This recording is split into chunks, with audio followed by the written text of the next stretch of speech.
tiba-tiba setiap desa 80.000 dibentuk badan hukum, terus kemudian setelah badan hukumnya didirikan, tanya itu pengurus-pengurus yang rapat pendirian koperasinya, kalian mau ngapain? Ya itu kan yang saya sebut sebagai koperasi palsu. Pembentukan pendiriannya disambung-sambungin sama musdes lagi, musyawarah desa. Itu kan ada urusannya sama pemerintahan desa. Itu berarti dari sejak awal koperasi desa ini sudah dibebani urusan politik. Nah, koperasi itu jawaban atas kegagalan sistem negara kok. Ini malah negara lagi yang memaksa.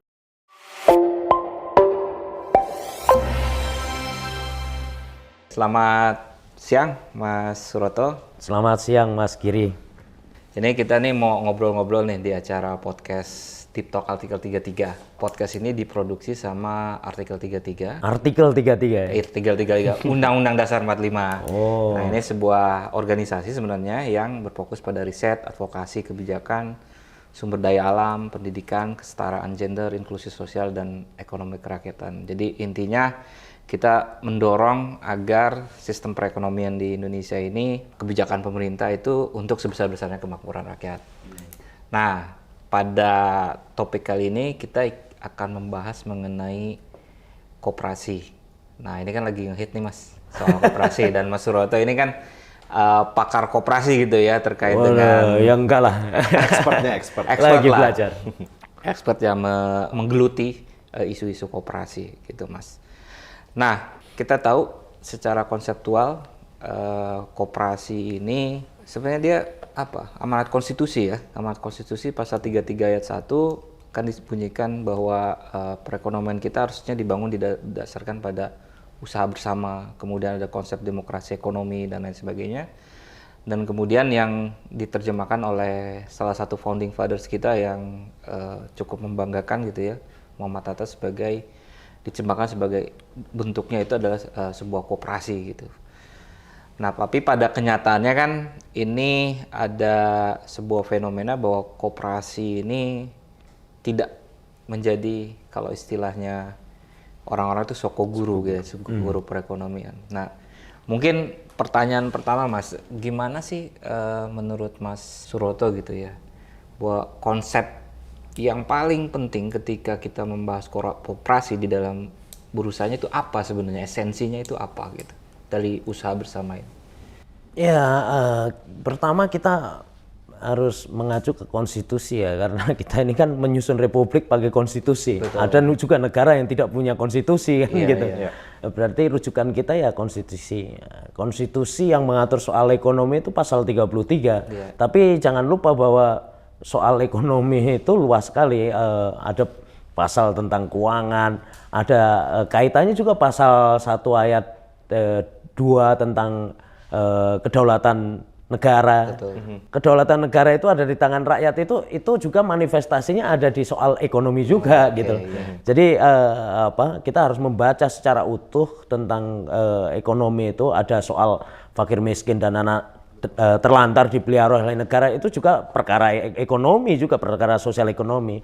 Jadi kalau disebut di pasal 33 ayat 1 terutama, itu ayat kunci itu. Iya. Jadi perekonomian disusun sebagai usaha bersama berdasarkan azas kekeluargaan. Betul. Jadi perekonomian disusun nih. Iya. Disusun itu berarti kan imperatif nih. Betul. Jadi kalau disusun itu tidak tersusun nih. Tapi harus memang ada creating, harus ada upaya gitu. Artinya ada impresinya, ada perintahnya gitu. Terus Bung Hatta itu mengklaim bahwa di tangan saya sendirilah pasal 33 itu. Artinya pasal 33 itu interpretasinya ya apa yang ada di dalam pemikiran Bung Hatta itu yang menjadi rujukan utama, harusnya itu. Original intentnya tuh di situ. Original intentnya di situ. Dan Bung Hatta itu redundan, itu menyebut sekali lagi yang saya maksud dengan azas kekeluargaan itu ialah koperasi. Oke. Dan kenapa koperasi itu begitu penting dan begitu serius diletakkan sebagai fondasi di Undang-Undang Dasar 45. Kalau Anda cek Mas, kata koperasi itu disebut ada 3 kali sebenarnya di Undang-Undang Dasar yang aslinya. Bukan hanya di situ, tapi di Undang-Undang Dasar 45 itu adalah ketika menyusun MPR, Dulu masih ada MPR kan? Iya, masih. MPR itu ada utusan golongan. Iya. Itu harusnya sistem meritokrasinya itu utusan-utusan golongan itu termasuk koperasi. Koperasi. Dan di situ di penjelasannya disebut bahwa karena kita ingin menuju kepada suatu sistem perekonomian koperasi. Jadi koperasi itu sebagai sistem perekonomian, bukan hanya sebagai jenis usaha, mikroorganisasi, Bentuk hukum. bentuk badan hukum, badan usaha. Jadi dia ada di level pemahaman makroideologi Iya. dari konstitusi kita gitu. Jadi bukan hanya sebagai bentuk-bentuk usaha. Betul. Sekarang ini malah ada pemahaman masyarakat itu koperasi itu Mas Haris, kesannya malah kesannya itu koperasi itu, kalau ngomong koperasi, saya sering diajak ngobrol sama orang, begitu saya kenalkan dari mana, dari koperasi gitu, pasti dikiranya saya ini adalah ketua suatu lembaga rentenir. Jadi Bang Emo. Atau langsung to the point, berarti kalau pinjam bunganya Boleh berapa? Mas? berapa? Iya, Jadi image-nya itu sudah simpan pinjam, bahkan Pinjam. bukan dipahami dalam konteks makroideologi, sebagai social enterprise, sebagai social solidarity economy. Jadi paradigma ini yang Mas Giri, yang saya kira harus diluruskan. Jadi problem kita itu ada di situ. Jadi kita mengalami problem yang mendasar sekali, problem paradigma. Paradigma ya. Pengetahuan masyarakat tentang koperasi itu sangat lemah sekali. Bahkan kenapa ini sebagai temuan penting peradaban, sebagai ilmu pengetahuan, anggaplah begitu. Ya. Sebagai ilmu pengetahuan saja, tidak dipelajari lagi di kampus kok. Betul, betul. Jadi mata kuliah koperasi itu sudah banyak dihapus, Mas Haris. Artinya apa? Kalau Pramudia Anantatur itu bilang, adilah kamu sejak dalam pikiran, itu sebelum masuk ke pikiran anak-anak muda ini sudah dibuang gitu. Sudah disirnakan. Jadi disingkirkan secara sistematik. Ini kan menurut saya, ya gimana anak-anak muda mau memilih koperasi gitu. Betul. Tapi menarik sih kalau misalkan kita kan tahu sama-sama tuh koperasi awalnya dari pembelajaran para ekonom-ekonom tadi ya disebutin Bung Hatta, yang sebenarnya banyak nih manfaatnya kalau di luar negeri dengan pembelajaran-pembelajaran di luar negeri gitu. Nah, terus udah diundang-undangkan pula gitu. Ada di undang-undang kita. Tapi kenapa itu bisa paradigmanya dan prakteknya itu nggak jalan sih kira-kira menurut Mas Suroto? Jadi problem paradigma itu ya terutama pengetahuan koperasi itu berkembang karena praktek berkembang juga karena teori kan. Iya. Jadi dia sebagai ilmu pengetahuan, koperasi itu bagian dari sejarah peradaban manusia loh. Secara konseptual koperasi itu kenapa sih dilahirkan? Kalau koperasi itu kita tilik sebagai organisasi modern pertama kali dideklarasikan di dunia, itu ada di Inggris, di kota Rochdale. Yang kemarin baru 1 minggu yang lalu itu ada perayaan khusus karena tahun ini Mas itu oleh PBB loh ya, oleh PBB, bukan oleh lembaga organisasi swasta, tapi oleh PBB itu tahun 2025 itu diakui sebagai tahun koperasi internasional. International Year Cooperative. Itu direkognisi oleh PBB jadi resolusi gitu. Iya. Dan artinya ada perayaan khusus bahwa koperasi itu berhasil karena apa? Karena sesuatu yang berbeda dengan korporasi kapitalis. Betul. Vis-a-vis itu tegas sekali bahwa tujuannya bahkan koperasi itu adalah mengganti rezim profit menjadi rezim benefit. Oke. Nah, artinya apa? Bahwa ada masalah nih dengan rezim profit. Rezim profit itu hanya mengandalkan efisiensi, terus kemudian eksploitasi, kerusakan lingkungan itu tidak menjadi bagian dari tanggung jawab dia. Karena mereka mengikuti doktrinnya Bapak kapitalis Milton Friedman kan. Iya. Hanya satu tanggung jawab bisnis adalah Profit. untuk keuntungan. Iya. Nah ini pasal 33 ini menarik ya menurut saya dan teman-teman concern ya, artikel 33 ini untuk membicarakan ini secara mendalam. Ini sebetulnya adalah wilayah perdebatan yang sangat luas, bukan hanya soal mikroorganisasi tadi. Ya. Nah, Mas Suroto, itu kan kalau koperasi ya usaha bersama. Jadi kalau di dalam teorinya kan ini sebagai sebuah bentuk kolektivisme. Nah, kolektivisme itu kan kalau kita lihat itu ada dua. Satu, kolektif di komunitas dalam pengertian masyarakat adat, masyarakat yang guyup gitu ya, yang kemudian membentuk sebuah kolektif. Mereka ada satu bagian secara bersama-sama, entah berbudaya, entah berekonomi, tentu dalam bentuk yang koperasi. Tapi juga ada yang menafsirkan kolektivitas itu ada di negara. Representasinya itu negara kolektif. Jadi semua yang dilakukan oleh pemerintah itu adalah sesuatu yang merepresentasikan dari kolektif yang banyak. Nah, di tengah konteks ini kan kita lihat ya bahwa salah satu problem dari koperasi itu, dan Bung Hatta sebenarnya menghendaki bahwa koperasi itu adalah sesuatu yang otonom gitu ya. Dia lahir dari anggotanya, berusaha untuk dari anggotanya, kemudian juga keuntungan benefit gitu ya, itu dibagikan kembali ke anggotanya, jadi secara bersama-sama. Nah, kalau kemudian ada elemen gitu ya di dalam konteks non anggota ikut campur menghilangkan otonomi itu sendiri, apakah itu masih dibolehkan atau ada batasan-batasan tertentu, atau memang otonomi bagi anggota demokrasi dan lain sebagainya itu sebagai sebuah bentuk yang harga mati? Tadi kalau misalnya ngobrol nanti akan timbul koperasi-koperasi palsu misalnya kalau misalnya ada elemen-elemen non anggota yang kemudian berdinamika di dalam konteks koperasinya gitu. Kalau kita mau belajar tentang koperasi, dalam konteks ini pemahaman koperasi genuine ya, koperasi yang asli gitu, kita harus belajar dari sejarahnya. Jadi lahirnya koperasi yang tadi saya sebut Rochdale itu, Pioneers of Rochdale, itu koperasi pertama kali yang mendeklarasikan sebagai organisasi modern di dunia. Itu tahun 1844. Nah, itu apa sih yang sebetulnya ingin dicari jawabnya, atau raison d'être atau alasan adanya koperasi ini lahir? Itu karena negara itu gagal mendistribusikan kesejahteraan, termasuk pasar kapitalis ini juga gagal gitu loh. Jadi dia adalah jalan lain dari sistem distribusi kesejahteraan, tidak melalui sistem negara maupun sistem korporat kapitalis yang kalau kita kenal, kalau dalam sistem kapitalis itu kan ada trickle down effect kan. Mereka growth strategy yang dipakai. Terus kemudian kalau dalam paradigma pembangunan kan begitu Mas. Ada growth strategy, terus kemudian diharap-harap trickle down effect, ada tetesan ke bawah yang nggak netes-netes. Netes cuma ditampung lagi sama dia juga. Ditampung lagi terus tidak nyampe. Nah, kenapa koperasi itu lahir itu sebenarnya alasannya itu. Dan yang paling penting lagi, koperasi itu bukan makna kolektif itu menjadi satu makna yang berarti kita kumpul semua gitu.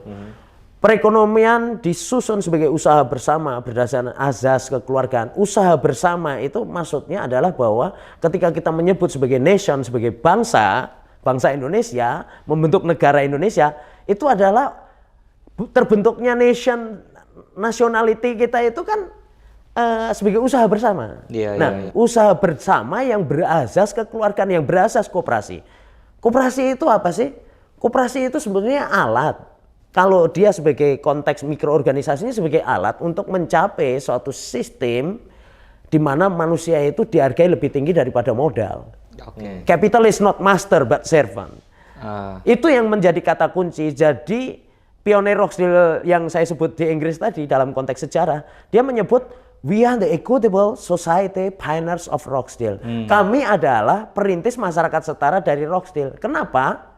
Karena ketika mereka itu mendeklarasikan koperasi, mereka itu disappointed, kecewa sama yang namanya kerja di korporat kapitalis. Mereka sebelumnya kerja di tempat kerja kapitalisnya itu 18 jam satu hari. Terus kemudian mereka itu mengusulkan perbaikan gaji dari berapa penny ingin jadi berapa pound sterling gitu, itu tidak didengar. Nah, terus kemudian mereka adalah sebagai pekerja yang sebetulnya menghasilkan profit kan dari perusahaan itu. Kenapa mereka tidak dilibatkan dalam mengambil keputusan? Makanya mereka kalau begitu, kenapa tidak kita bikin perusahaan sendiri yang kita ikut memutuskan sendiri?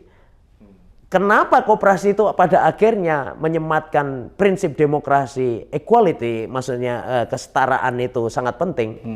Itu karena mereka itu diperlakukan tidak setara. Investor driven dari perusahaan kapitalis yang mengejar keuntungan, itu if I own 51% share of the company dalam model joint stock company atau PT atau perseroan, itu jelaskan bahwa siapa yang punya saham paling besar adalah yang paling menentukan. Itulah sistem diktator dalam keseharian sebetulnya. Nah, koperasi itu tidak menginginkan itu. Kalau urusan ekonominya bagaimana? Urusannya tetap resiprokatif, artinya invest more ya tetap get more. Tapi dalam decision making, dalam mengambil keputusan, one person one vote, satu orang satu suara. Iya. Itulah yang membedakan dasar koperasi sama bukan koperasi. Bukan soal jumlah orangnya juga, Mas. Iya. Maka dari itu saya ingin mancing juga diskusi ini supaya lebih menarik ya.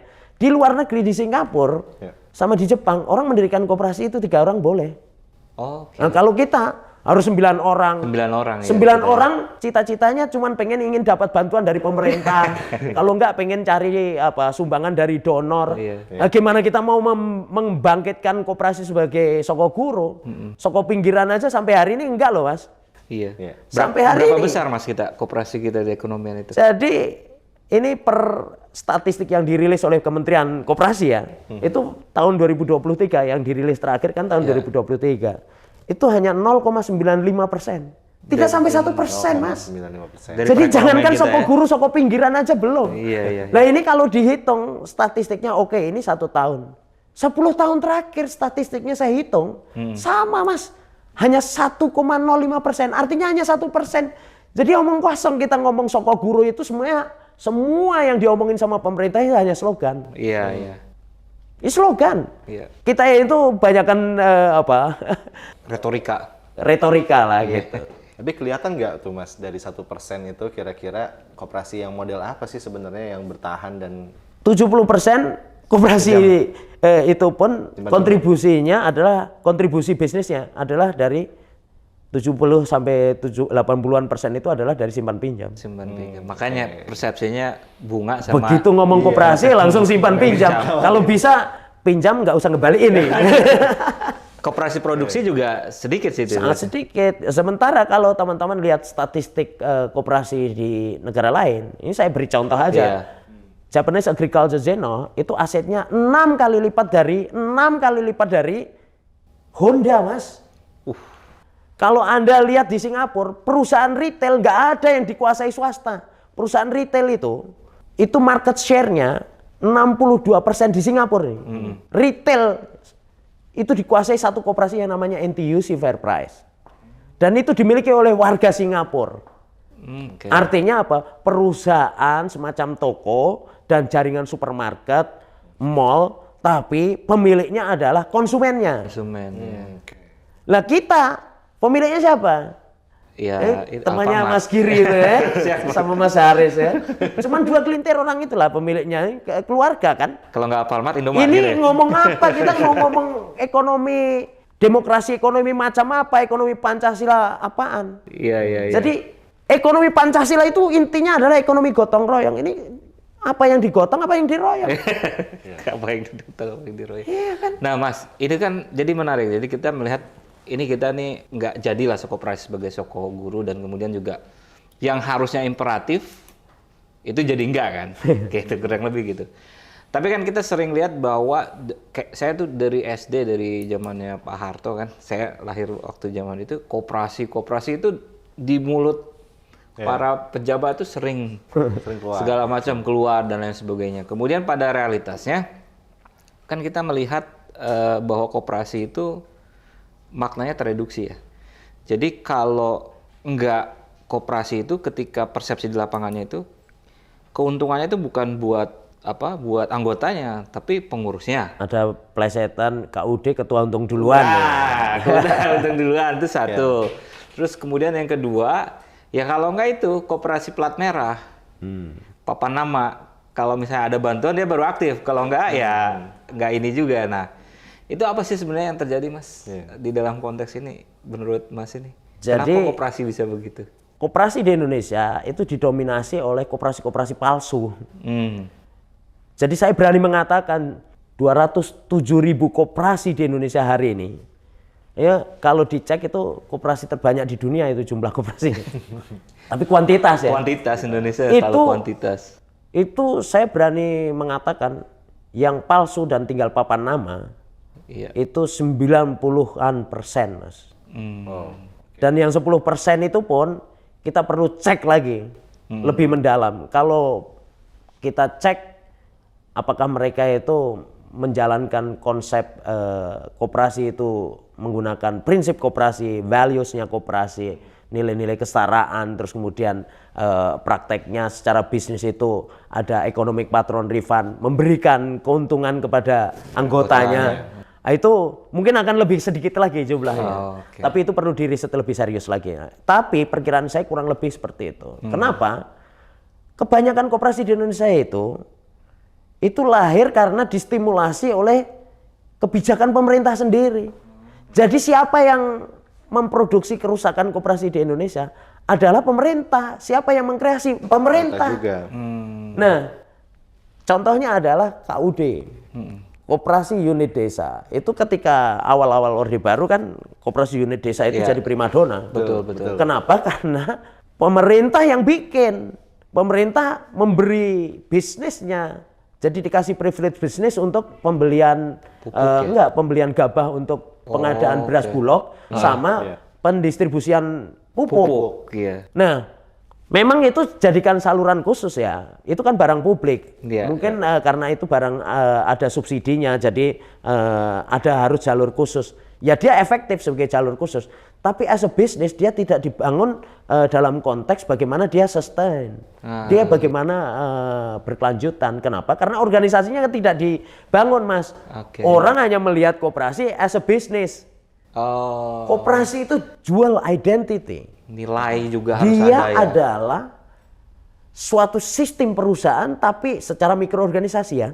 Itu suatu sistem perusahaan tapi sekaligus perusahaan yang berwatak sosial atau kalau sekarang istilahnya itu social enterprise lah gitu. Iya. Itulah wujud koperasi itu social enterprise. Nah, itu koperasi waktu itu Mas, itu kan gagal ya KUD. Kenapa? Karena entrepreneurship-nya tidak dibangun. Terus kemudian koperasi yang banyak abal-abal sama koperasi palsu tadi itu, ini juga diulang waktu reformasi misalnya. Reformasi itu tahun 98, 1 tahun itu meningkat hampir 100% loh. Koperasi. Kalau Anda cek itu statistik jumlah koperasi. Dari 48.000 jadi 92.000. Itu kan sama dengan konteks hari ini misalnya koperasi Desa Merah Putih misalnya kan gitu. Nah, ini kayak pengulangan sejarah dan itu kan ada hukumnya itu. Jos Santayana itu mengatakan kalau Anda lupa dengan sejarah atau melupakan masa lalu Anda, maka Anda akan dihukum dengan cara mengulangi sekali lagi. Nah ini kita ini Mas, berkali-kali kayaknya nih Mas. Kita ini berkali-kali masa akan mengulang-ulang kesalahan terus seperti ini. Nah itu menarik tuh Mas. Jadi salah satu kegagalan di KUD misalnya contoh dan koperasi-koperasi terdahulu itu ada pada konteks kegagalan membangun nilai-nilai koperasi itu di dalam anggotanya gitu. Jadi mereka melihatnya ya tempat beli pupuk, terus dapat subsidi pupuk dan lain sebagainya. Tapi bagaimana mengolah kemudian membesarkan koperasi berdasarkan prinsip koperasi itu sangat kecil ya Mas ya porsinya itu. Tata kelolanya. Jadi koperasi itu ada 2 tujuan besar. Pertama, koperasi itu adalah sebagai jawaban pragmatik keseharian. Jadi itu yang saya sebut sebagai fungsi imanennya koperasi, menjawab kebutuhan keseharian. Iya. Ya kan? Artinya ada urusan ekonominya. Tapi koperasi itu juga adalah institusi yang sifatnya transenden. Transenden itu artinya apa? Ada yang spiritual. Cita-citanya itu ada. Jadi kombinasi antara cita-cita ingin mencapai keadilan, sistem keadilan ekonomi supaya tidak diperas sama kapitalis, korporat kapitalis lagi. Makanya mereka mendirikan perusahaan yang mereka kelola, yang mereka tempatkan manusia lebih tinggi dari modal tadi. Nah, inilah sebetulnya kata kuncinya. Kalau koperasi itu dia mau berkembang, ya dia harus ditransmisikan values-nya. Nilai dan nilai-nilai koperasi itu kan seperti demokrasi, keadilan, terus kemudian persamaan, terus kemudian kekeluargaan, gotong royong, terus kemudian ada solidaritas, terus kemudian kemandirian. Nah sekarang kalau kita berkaca dari sejarah Mas, itu semua itu justru nilai-nilai ini kan yang dihabisin sama pemerintah. Jadi government as creator and sekaligus destroyer. Jadi dia yang memulai, dialah juga yang harusnya mengakhiri, tapi tidak diakhiri juga. Koperasi-koperasi papan nama itu juga tidak dibubarkan oleh pemerintah. Nggak di apa-apain juga pemindahannya gue gitu. Iya, harusnya Mas, kalau koperasi itu tidak aktif 2 tahun, itu diperintahkan oleh undang-undang koperasi. Pemerintah itu harusnya membubarkan koperasi supaya masyarakat tahu mana koperasi abal-abal, koperasi papan nama, dan koperasi yang sesungguhnya. Iya. Termasuk rentenir baju koperasi itu Banyak. kalau pemerintah itu benar menjalankan Pancasila, bukan Iya. hanya undang-undang dasar ya. Iya. Itu harusnya dibubarkan tuh. Tapi sekarang kan apa? Dibiarkan. Banyak koperasi-koperasi ini yang terkena kasus, misalnya koperasi rentenir berbaju koperasi kan. Sampai ada yang nyuap juga kemarin Iya kan, itu di MA. Indosuria, terus kemudian Betul, ada Indosuria. koperasi yang bikin heboh. Betul. Nah, koperasi-koperasi bermasalah itu juga karena regulasi yang tidak tegas. Jadi kita juga punya kelemahan. Undang-undang koperasi itu the worst in the world. Yang terburuk. Ini yang ngomong bukan saya, Suroto, tapi pakar hukum koperasi internasional yang namanya almarhum Profesor Hans Muknar. Kenapa masalahnya? Ya, undang-undang koperasi kita itu yang terburuk di dunia, itulah yang menciptakan paradigma koperasi itu tadi buruk. Undang-undang itu kan alat rekayasa sosial. Betul. Jadi bagaimana kita akan memahami koperasi itu kan dibentuk oleh apa yang ditulis di undang-undang per definisinya misalnya. Itu kenapa waktu tahun 2012 itu kan ada undang-undang koperasi baru tuh. Iya, iya. Undang-undang 17 tahun 2012. Iya. Saya sama kawan-kawan maju ke Mahkamah Konstitusi dan alhamdulillah ya dibatalkan itu undang-undang itu. Itu karena apa? Definisinya itu mau lebih ngawur dari Undang-Undang 25. Jadi koperasi mau disebut sebagai koperasi adalah sebagai badan hukum. Berarti ini kan korporatisasi koperasi. Nilainya Dual nggak dapet identity-nya ya. tadi akan hilang. Lah nanti kalau disebut seperti itu, rentenir yang baju koperasi sudah memenuhi syarat badan hukum, administrasi untuk mendapat badan hukum, berarti kalau itu disebut definisinya adalah koperasi adalah badan hukum, dia koperasi. Dia masuk ya. Padahal dia tidak menjalankan prinsip koperasi. Nah, sekarang ini yang harusnya seperti ini yang diterbitkan, dibubarkan oleh pemerintah, tidak dibubarkan, Mas. Iya. Jadi pemerintah dalam konteks ini itu punya problem regulasi maupun kebijakan. Jadi kalau regulasi, contoh nih, di luar negeri yang namanya rumah sakit di kota Washington loh Mas, di Amerika Serikat, rumah sakit terbaik itu adalah Group Health Cooperative, koperasi. Terus kemudian kalau listrik, tidak ada yang namanya listrik itu di Amerika itu. Di Amerika itu ada jaringan listrik nasional, itu dikelola oleh koperasi, dimiliki oleh pelanggannya. Iya, iya, iya. Namanya National Rural Electricity Cooperative Bukan Association. sama PLN itu Mas ya? Bukan State Enterprise Ownership atau BUMN. Iya. BUMN ini udah gitu apa? BUMN itu kan harusnya kan Public Service Obligation ya. Betul. Dia itu harusnya ada tujuan untuk layanan publiknya atau menjaga kepentingan publiknya. Sekarang BUMN malah nyekek rakyat tuh. Jadi bukannya memberi benefit tapi malah melintir leher rakyat. Apalagi setelah dirubah ke Danantara ini. Mas Haris tadi Mas Suroto kan soal identitas nilai itu jadi menarik karena di Twitter itu lagi ramai itu Mas. Jadi ada sekelompok yang kelas menengah lah ya. Mereka punya tanah kemudian rame-rame bangun perumahan. Bentuknya dimiliki itu secara Mas Marco kolektif, sama Mas Elisa Marco, dan Elisa kawan-kawan. ya kan. Jadi Nah lucu dalam konteksnya itu saya melihat bahwa memang orang itu jadi defisit dalam melihat koperasi. Jadi kan ada yang kalau yang bangun ini kan udah punya tuh nilai paradigma, nilai identitas bahwa ini adalah kebersamaan, solidaritas. Iya. Kemudian ekonominya masuk karena dia butuh rumah kan, dia butuh kerja yang dekat segala macam.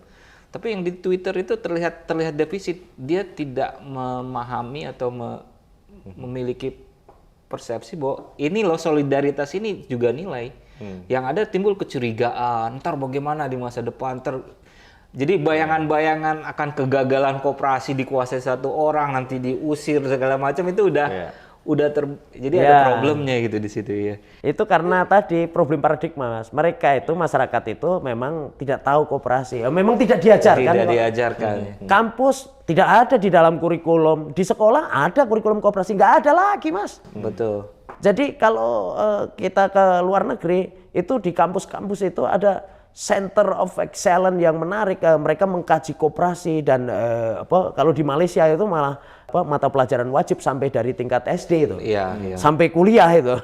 Dan dapat penghargaan khusus itu Pak Profesor Ungku Abdul Aziz.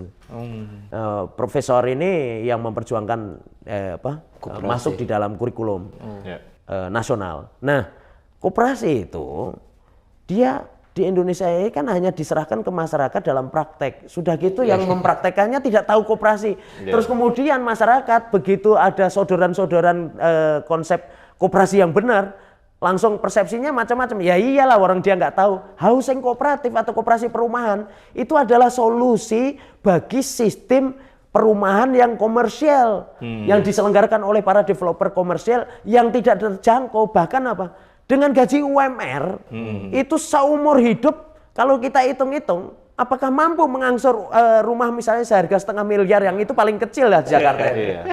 Iya kan?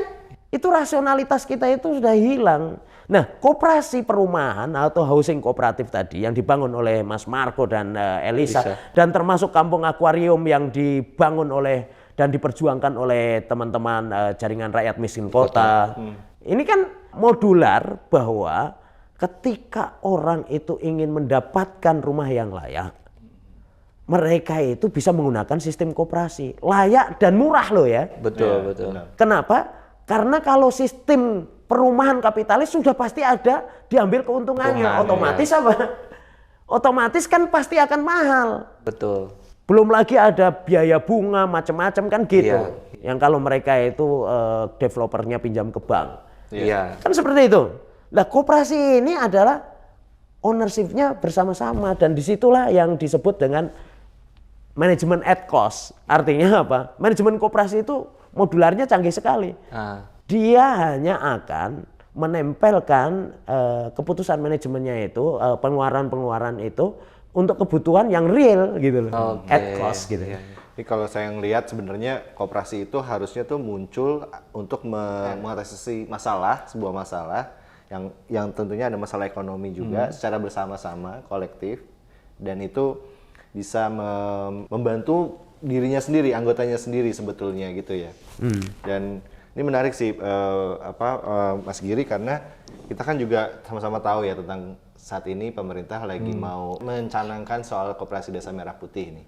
Nah, tadi Mas Suroto juga sampaikan kalau sebenarnya untuk mengubah jadi badan hukum itu adalah miskonsepsi sebenarnya untuk koperasi gitu. Iya. Nah, koperasi ngejar badan hukum. Betul.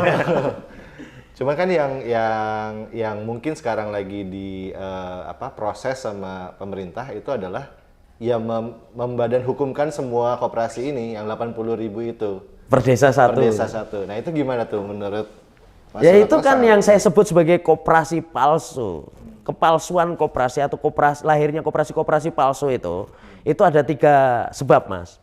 Pertama adalah karena ada upaya koersif, yang biasanya yang bisa memaksa itu ya pemerintah kan. Betul. Di banyak negara juga ada, tapi di Indonesia ini paling parah lah gitu. Maksudnya tiba-tiba setiap desa 80.000 dibentuk badan hukum. Terus kemudian setelah badan hukumnya didirikan, tanya itu pengurus-pengurus yang rapat pendirian koperasinya, kalian mau ngapain? Bingung mereka kan? Tahu. Nah, ini kan gila ini, Mas, menurut saya. Jadi itu koersivisme dari lahirnya koperasi palsu ini, atau pemaksaan yang melahirkan koperasi yang palsu. Yang kedua karena memetik itu karena meniru-niru. Koperasi di Indonesia ini kan karena mereka tidak tahu apa itu koperasi yang benar, makanya mereka meniru-niru korporat kapitalis. Padahal koperasi di luar negeri itu ketika saya tanya, itu kenapa koperasi berkembang? Justru karena mereka itu face to face. Kalau korporat kapitalis itu misalnya memeras karyawannya, mereka memberikan kesejahteraan kepada karyawannya misalnya. Kalau konsumen itu cuma jadi objek dari penjualan produk mereka, konsumennya ikut mengambil keputusan perusahaan, dilibatkan dalam policy misalnya.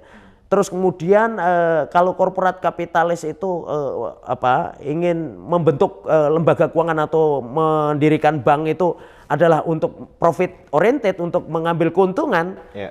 Kalau Koperasi itu adalah bagaimana membangun lembaga keuangan yang tujuannya adalah untuk membangun solidaritas ekonomi supaya apa? Bisa saling bantu membantu ketika mereka sedang butuh duit, ada orang yang bisa dipakai uangnya melalui tabungan di koperasi. Iya, iya. Dan inilah solidaritas seperti ini, praktek solidarity ekonomi hari ini yang itu dipraktekkan oleh koperasi.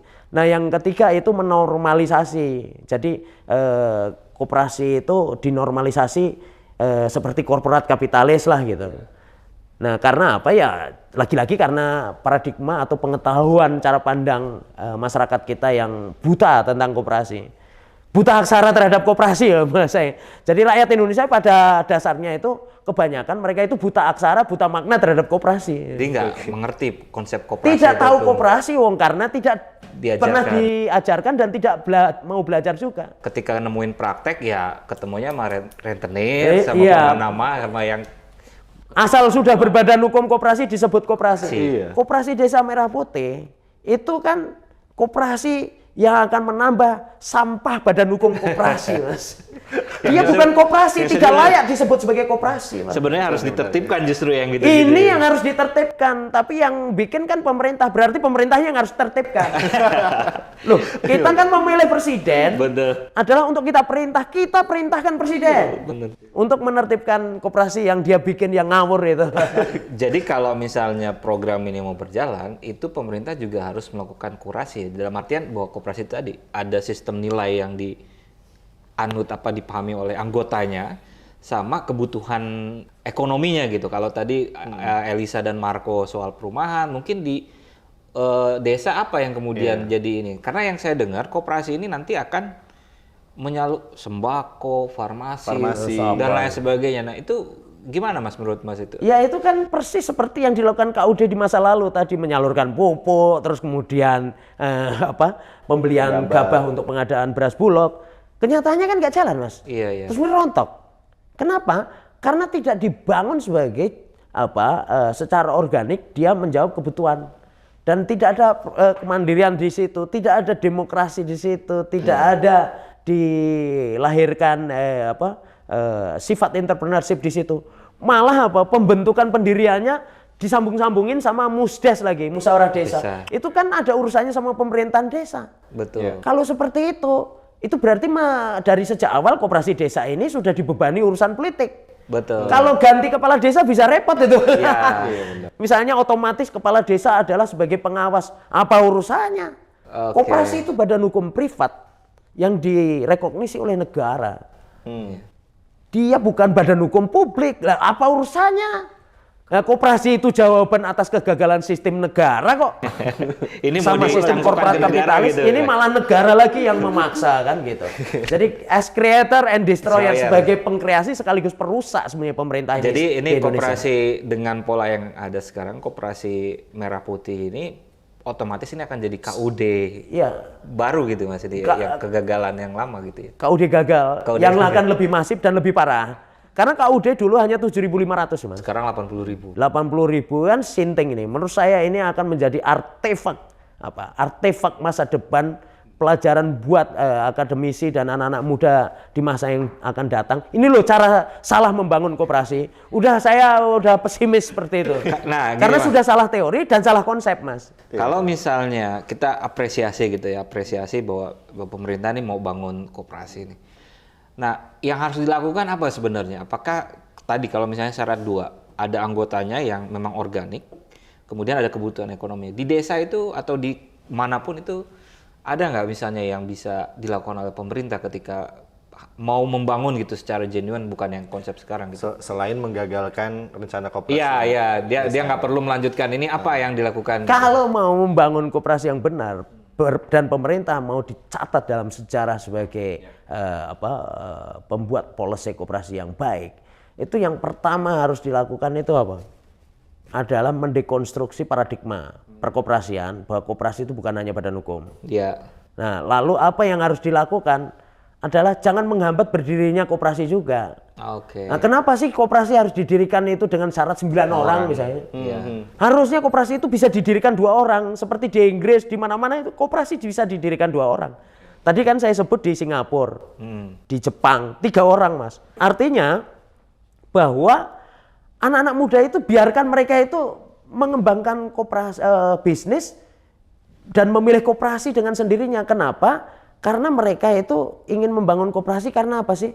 Nah, saya ingin bisnis tapi ada social visionnya. Oke. Nah, kalau koperasi itu sebagai pilihannya itu tepat karena apa?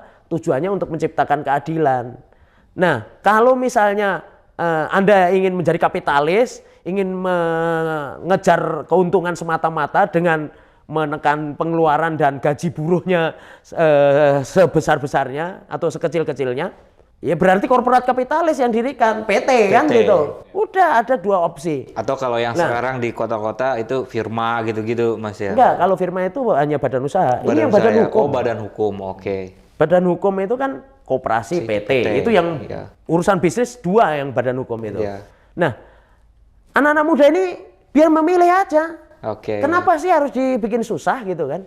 Sudah mendirikan koperasi harus 9 orang, terus kemudian persepsinya masih tadi koperasi itu adalah simpan pinjam. Gimana anak muda mau milih koperasi? Semua sektor itu bisa dikembangkan dengan basis koperasi. Bahkan sektor publik kan tadi yang saya sebut itu misalnya kayak listrik, kayak kemudian rumah sakit, sekolah. Kalau Anda pergi ke Inggris, itu di satu kota Manchester itu ada yang namanya Co-op Academy, itu sekolahan yang berbasis koperasi itu sampai 24. Itu hanya di kota Manchester aja tuh. Nah, ini kita ini mana ada sekolah khusus koperasi? Iya. Nggak ada. Kajian koperasi aja udah nggak ada. Ikopin ada Mas di Jatinangor. Institut Koperasi Indonesia tadinya. Udah berubah sekarang. Sekarang sudah Ikopin University. Jadi sudah tidak mempelajari ilmu koperasi secara khusus lagi. Oke. Karena tidak percaya diri mungkin ya waktu itu. Jadi panjang juga nih ngobrolnya nih Mas. Jadi, wah, kalau diterusin bisa semalam ya. nah, itu memang apa namanya Mas, jadi ada satu lagi yang sebenarnya saya balik lagi konsep dulu Mas. Jadi bolak-balik aja Mas Haris. Jadi kalau secara teoritik kan, kalau koperasi itu kan aksi kolektif. Aksi kolektif, kita tuh ibaratnya ngegendong orang juga kadang-kadang gitu. Nah, yang bikin malas tuh kadang-kadang kalau dalam misalnya anak muda ya soal koperasi, itu ngegendong orang yang free riders istilahnya itu. Dalam aksi kolektif pasti ada orang yang cuma mau ikut-ikutan aja, nggak berkontribusi dan lain sebagainya itu. Nah, itu koperasi itu di dalam menjawab yang Mas ketahui ya, dalam menjawab isu itu gimana sebenarnya free riders itu tuh kadang-kadang. Jadi begini Mas, Anda mau mendirikan koperasi itu sama seperti Anda mendirikan bisnis. Oke. Nah, Anda akan mendapat apa sih manfaat kan, benefit. Benefitnya apa gitu loh dari bisnis itu? Secara ekonomi bagaimana, resiprokatifnya menguntungkan apa enggak? Kalau enggak menguntungkan Anda enggak usah dirikan koperasi. Jadi enggak usah terbebani macam-macam. Misalnya saya mendirikan koperasi warung nih kita bertiga gitu Mas. Kalau di Jepang, di Singapura udah boleh nih 3 orang mendirikan koperasi. Nah, kita 3 orang nggak usah kita ajak orang yang jadi beban, yang trusted aja gitu loh. Nah, mulainya dari situ. Kalau kemudian dia berkembang, pemiliknya menjadi jutaan orang, menjadi ratusan ribu, seperti Mondragon. Mondragon Worker Cooperative itu di Spanyol itu 5 orang anak STM bingung nyari pekerjaan, terus kemudian sama seorang pastor yang namanya Jose Maria Arimendesta, dia disarankan apa? Kenapa kamu mencari-cari pekerjaan? Kenapa tidak kamu ciptakan pekerjaanmu sendiri? Loh, apa yang bisa kami buat? Loh, masa lulus STM nggak bisa bikin peralatan rumah tangga? Mereka mulai dari peralatan rumah tangga dan sekarang itu menjadi perusahaan terbesar di negara bagian Basque. Itu bentuknya koperasi? Dan itu bentuknya koperasi. 80.000 pekerjanya menjadi pemiliknya, jadi worker kooperatif atau jenis koperasi pekerja, dan gajinya itu adalah 1:6. Kenapa? Presiden direktur sama OB-nya gajinya bisa hanya berbanding 1:6 dari 80.000 karyawan. Dan ini kalau disebandingkan dengan karyawan BRI sama Mas, jumlahnya 80.000. Tapi cek gajinya presiden direktur BRI bukan berpuluh-puluh kali lagi Mas, sama Tegompe sama bonus yang dia terima, itu saya sudah hitung 2.200 kali lipat dari yang terbawah. Dari yang terbawah. Ini hanya 6 kali lipat. Kenapa bisa muncul seperti itu? Karena apa? one person one vote. Setiap pekerja yang menjadi pemiliknya satu suara. Iya, Dan iya, mereka mengatakan apa? Kita harus datang di General Assembly atau General Assembly itu RUPS gitu. ya, ya. Untuk memastikan bahwa jangan sampai ada orang yang mengotak-atik nanti sistem penggajiannya itu keluar dari 1:6 istilahnya itu, 1:6 gitu loh. Iya, 1:6. Itu keadilan ekonomi kan. Betul, Di betul. dalam perusahaan. Dan kalau investasi dihargai di dalam sistem koperasi, artinya invest more ya get more. Kalau misalnya kita bertiga bikin warung makan, Iya. dalam pengambil keputusan ini Mas, itu satu orang satu suara. Iya. Walaupun saya sahamnya hanya mungkin 10%, beliau Mas Aris misalnya hanya 10%, jenengan yang 80%. Itu we are equal dalam decision making. Tapi urusan ekonomi yang jenengan tetap dapat 80% gitu loh. Ini bedanya di situ. Dan kenapa sistem equality ini penting? Untuk menjamin supaya ada keadilan yang terjadi. Supaya kita bisa mengambil keputusan secara adil. Tidak jenengan mentang-mentang yang punya modal paling besar yang menentukan. Jadi ini bedanya antara koperasi yang sebagai people based enterprise atau people based organization dibandingkan dengan capital based association atau capital based investor driven atau perusahaan yang digerakkan oleh investor dan share atau saham kapital gitu. Dibandingkan dengan digerakkan oleh orang tadi. Oke, Mas Suroto, kita nggak kerasa ya udah Oke, hampir Mas Giri, 40 menit. Mas Aris. Mantap.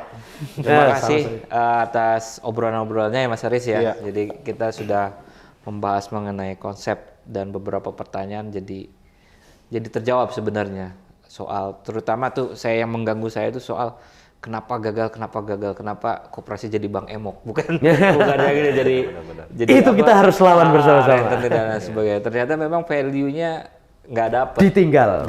Dibuang. Saya berpikirnya Mas Suroto, koperasi gagal itu tata kelola, akuntingnya nggak bener, apa segala macam, SDM-nya. Tapi ternyata memang value itu dalam koperasi itu Sangat penting. Beda Kenapa? Karena di situ Mas kuncinya. Kooperatif is self-regulated organization. Dia mengatur dirinya sendiri.